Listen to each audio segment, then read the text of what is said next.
أعوذ بالله من الشيطان الرجيم. بسم الله الرحمن الرحيم. ولقد آتينا داود وسليمان علما وقال الحمد لله الذي فضلنا على كثير من عباده المؤمنين. وورث سليمان داود وقال يا أيها الناس علمنا منطق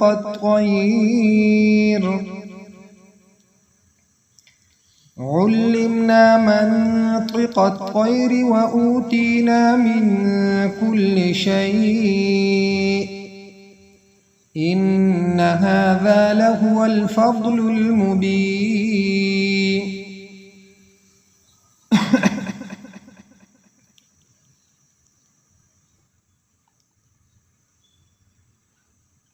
موسی علیہ السلام د واقعین رستو الله پاک د حضرت داود علیہ السلام او د حضرت سلیمان علیہ السلام واقعا بیانوي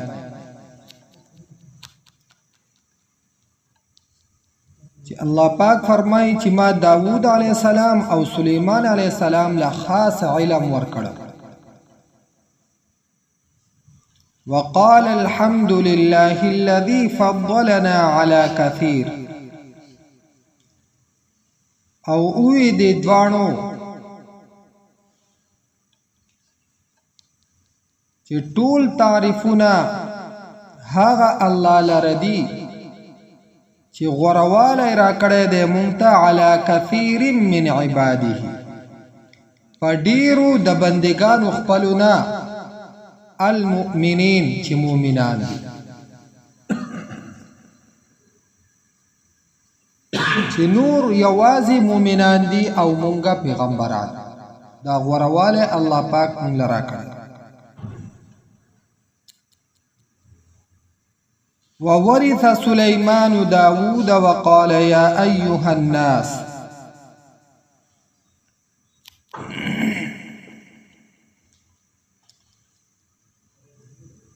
لفظی معنی دا وورث سليمان، او وارث شو سلیمان علیہ السلام داود رستو د داود علیہ السلام. لیکن وراثت دلته کې هغه وراثت نه دی کم چې د مور پلار نه بچو ته پاتې کیږي یا نسب ته پاتې کیږي.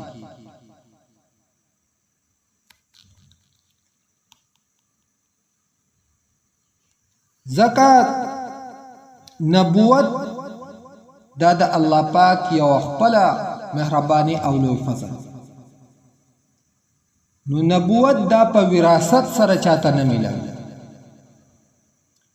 بلکې دا د الله پاک په فضل سره ملوي. او دویم حکومت په شریعت اسلامی کی حکومت هم دا په وراثت کې نه ملاوي، بلکې حکومت دا په اهلیت سره ملاوي.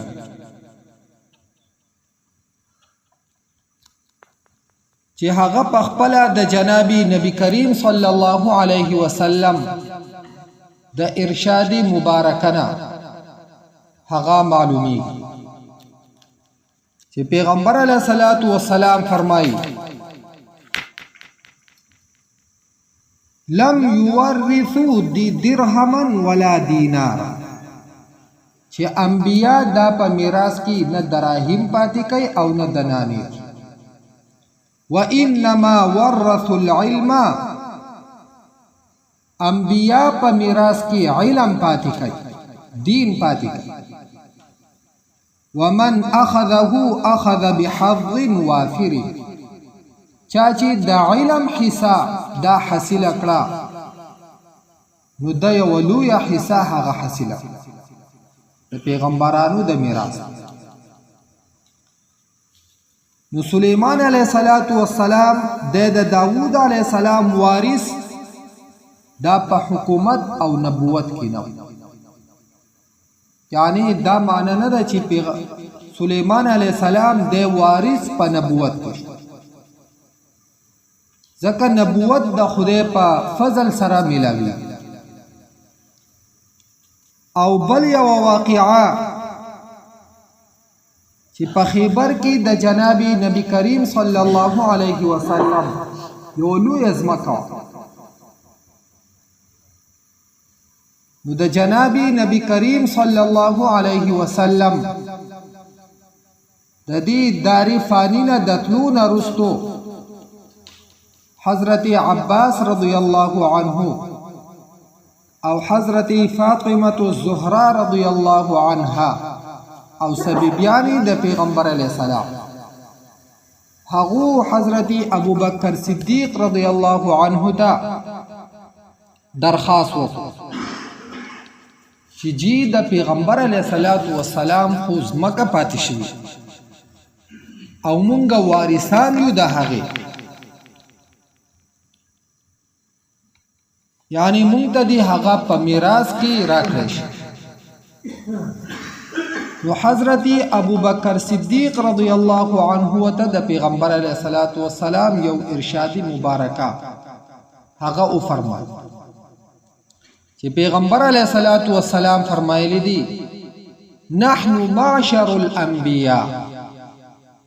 چې مونږ د پیغمبرانو ډله او جماعت لا نورث ما ترکنا صدقه، منګه میراث دا نه پاتې کوو، یعنی زمونږ میراث دا ورثاو ته نه ورکولی کېږي نه تقسیمېږي،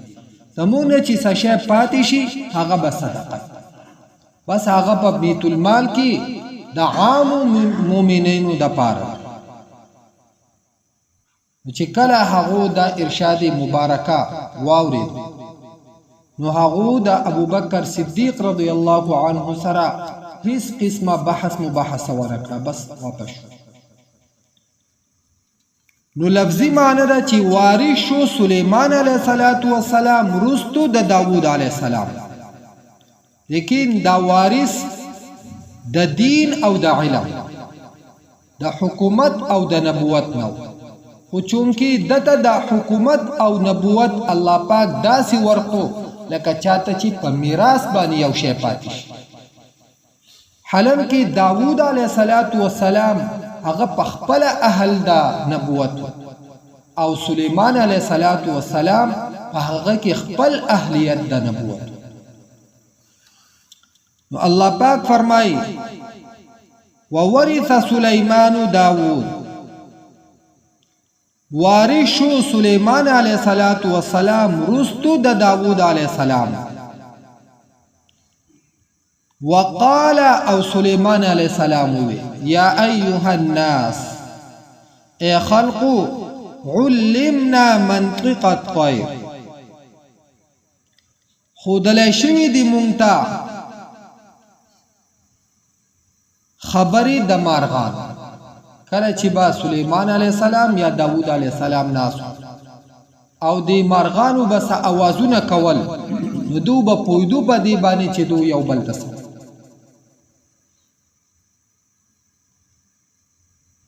وَأُوتِينَا مِنْ كُلِّ شَيْءٍ، او راکړی شوي دی مونږ ته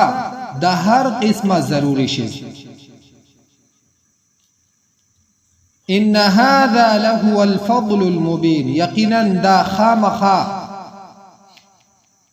فضل د الله پاک کار دی، د خدای لوی مهرباني او فضل چې مونږ ته الله پاک داسې یو ناشنا او عجیبه علم را کړی.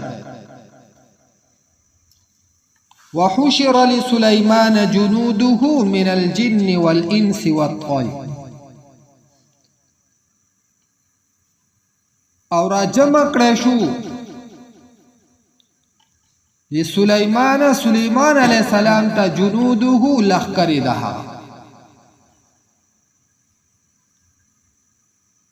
من الجن والإنس والطير، د جناتنا او د انساناننا او د مرغانو، درې قسمه لښکرو د سلیمان علیه السلام،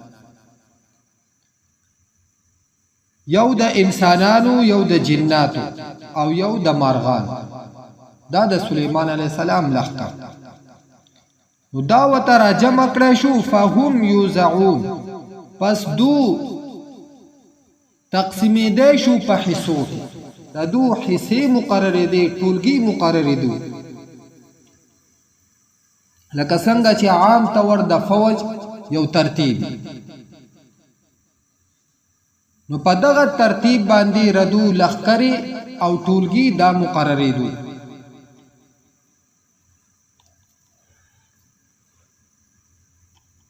او دغه تخت د سلیمان علیه السلام په روح المعانی کې دي چې شپږ لاکه کرسۍ به په دې تخت باندې لګېدلې او دی به تلو په هوا او مرغانو به په دې باندې لپاسه سپر جوړ کړی یعنې وزرې به یې غوړولې وې او دا سانګونه چې به یې وهل نو دوی ته به یې هوا کوله یخه یخه هوا چې د ګرمایش نه او د نور د تپش نه دو محفوظ نو چې دغه لښکرې دا روانې وي دو تلو نو د میګو په یو میدان باندې دو تیریدو چې کله هلته ورسېدو الله پاک وایي حتی اذا اتوا علی واد النمل کله چې دو راغلو په وادی د میګو باندې یعنی په یو میدان د میګو باندې قالت نؤوی نملتن یوی میگی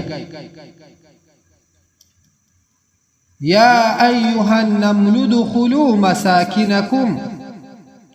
چې اے میګو داخل شي مساکنکم استوګن خپلې ته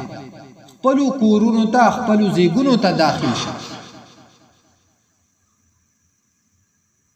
لا يحطمنكم سليمان وجنوده چې ونه چقی تاسو لرا سلیمان علیه السلام او لښکرې د هغه وهم لا یشعرون په داسې حال کې چې دو به نه پوهېږي دو ته به پته هم نه تاسو به میده شوي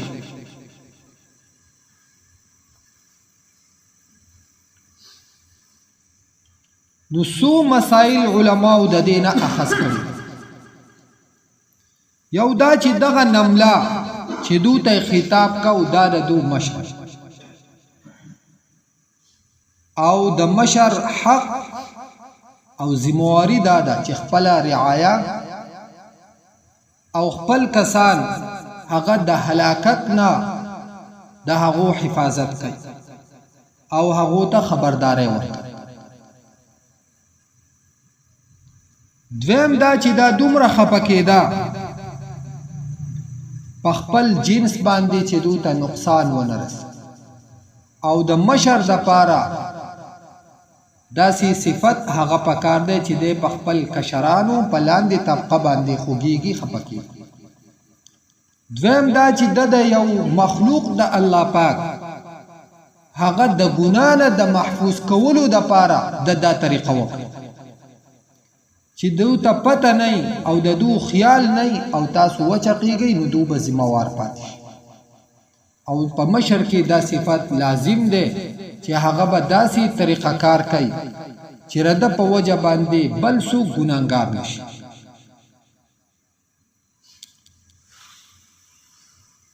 نو دې میږی ووې یا ایها النمل ادخلوا مساکنکم اے میګو داخل شئ سړو خپلو ته استوګنو خپلو ته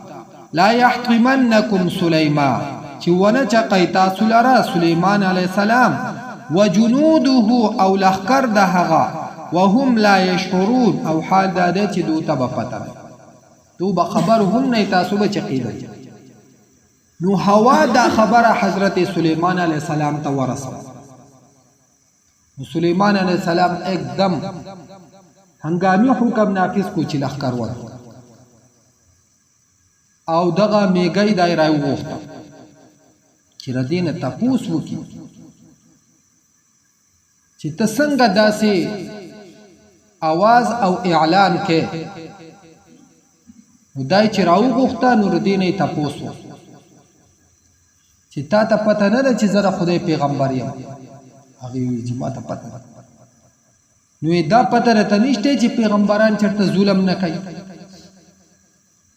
وی چې دا خو راته هم پته.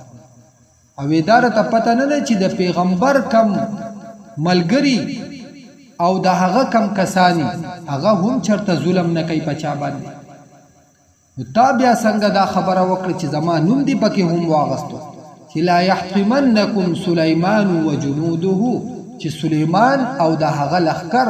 تاسو چېرته ونه چاته. خو زه خو د خدای پیغمبر یم، زه خو ظلم نه کوم. نو تا څنګه دا اعلان؟ نو امیګي هم ډېر هوښیار و، ځکه خو د هغې ذکر الله پاک هغې ورته ویل چې ما پسې مخې ته ویلي دي وهم لا یشعرون. په دې حال کې چې دوی به خبر نه، د ناخبرۍ په وجه به تاسو چقئ، د ظلم زیاتي په وجه نه. چې کله د دې دا معقول جواب دا سلیمان علیه السلام واورېد، نو الله پاک وایي فتبسم ضاحکا من قولها، پس مسکی شو سلیمان علیه السلام ضاحکا خندیدونکی من قولها د وینا د هغې. نو خندا دا هم په درې قسمه ده. یو تبسم چې په دې مخ باندې د خندا هغه اثار راشي، دې ته تبسم. ضحک هغې ته ویلی کېږي چې دی داسې وخاندي چې دا غاښونه ښکاره شي. په دې غاښونو کې خاص دا نیغ غاښ چې دی د دې سره دې ته ضواحک. او درېمه خندا هغه ده چې هغه انسان په ډرق ډرق خاندي، دا په شریعت اسلامی کې دا مبغوضه خندا. نو سلیمان علیه السلام مسکی شو او خندیدونکی شو د دې په دې وینا باندې چې یاره دې خو هم ډېر معقول جواب او ډېره د هوښیارتوب نه ډکه خبره کړه. او داسې یې پکې کله کله چې انسان د چالاکی او د حذر دماغي دا انسان اکثر په بعضې زیګونو کې د مشکلاتو نه بچ کړي. حجاج بن یوسف یو لوی ظالم تیر شوی، نو هغه حکم جاری کړ چې د شپې ناوخته څوک ونیوی شو نو هغه گرفتاروي او بندوي یې، د شپې به څوک ګرځي نو په هغې کې څه کسان ونیوی شو. نو هغه یو کس چې ونیوی شو نو هغه ورته ویې چې یاره ستا نه خو به سر والی کړي. هغه ورته ویې زما نه به څنګه څوک سر ووایي، ته ما نه پېژنې؟ هغه ویې څوک یې؟ وی زه د هغه سړي زوی یم چې زما پلار ته که بادشاه او که وزیر او که خاني که هر څوک سر وته دا رعایه ولا هم لږ په یاره کې شو داسې نو چې د حجت کړي دا سړی نو دی یې ایثار. سهار یې حجاج ته راپورټ وکړ، وی تاسو ولې سزا نه ورکوله؟ وی جی خو دا خبره کړه. وی رای وله وی چې دا څه شی دی؟ ده نو خو دا سر خالص کټ کړ چې دی راوستو. وی ته څوک یې هلکه؟ تا دا خبره کړې ده. پلار دې څوک؟ جی زما پلار چې دی نو هغه د ویښتو کار کوي، چې چاله دا سر کټا کوي نو هغه دا سر کټا کوي. نو حجاج په خندا شو، دا پرېږدی. نو دې میږی هم داسې معقول جواب وکړو چې سلیمان علیه السلام یې وخندل. او بیا سلیمان علیه السلام د الله پاک شکریه ادا کړه. وقال او اوی سلیمان علیه السلام ربی ای رب زما اوزعنی ان اشکر، توفیق را کی ماته چې زه شکر ادا کم نعمتک التي انعمت علی، د نعمت ستا هغې چې تا کړی دی په ما باندې، وعلى والدي او زما په مور و پلار باندې، وان اعمل صالحا او دا چې زه عمل وکما صالح، ترضاه چې ستا خوښ وي، داسې صالح عمل چې الله ستا خوښ وي. ځکه کله انسان داسې عمل کوي چې د خپل ذهن کې هغه عمل نیک ګڼي لیکن الله پاک ته دغه عمل خوښ نه دی د انسان. که مثلا د نور د راختو په وخت کې منځ یا نوافل کوي نو که انسان په خپل ذهن کې وایي چې زه خو عبادت کوم حالانکه دغه درې ټیمونه د نور د راختو ټیم او د نور د پریوتو ټیم او ماسپخین چې کله نور دا د اسمان منځ ته راشي چې دې ته د زوال ټیم ویلی کېږي په دې کې سجده لګول دا صحیح نه. نو سلیمان علیه السلام د الله پاک نه سوال وکړو چې الله پاکه ته ماله توفیق د داسې نیک عمل راکړي چې ستا خوښ وي هغه عمل وادخلنی برحمتک او داخل کی ما پر رحمت خپل کی فی عبادک الصالحین پخپلو نیکانو بندگانو کی دا پخپلو کاملو نیکانو بندگانو کی ما داخل. اللہ پاک تی منگ هم پخپلو کاملو نیکانو بندگانو کی داخل. ولقد آتینا او یقینا ورکڑو منگا داود و سلیمان داود علیہ السلام او سلیمان علیہ السلام تا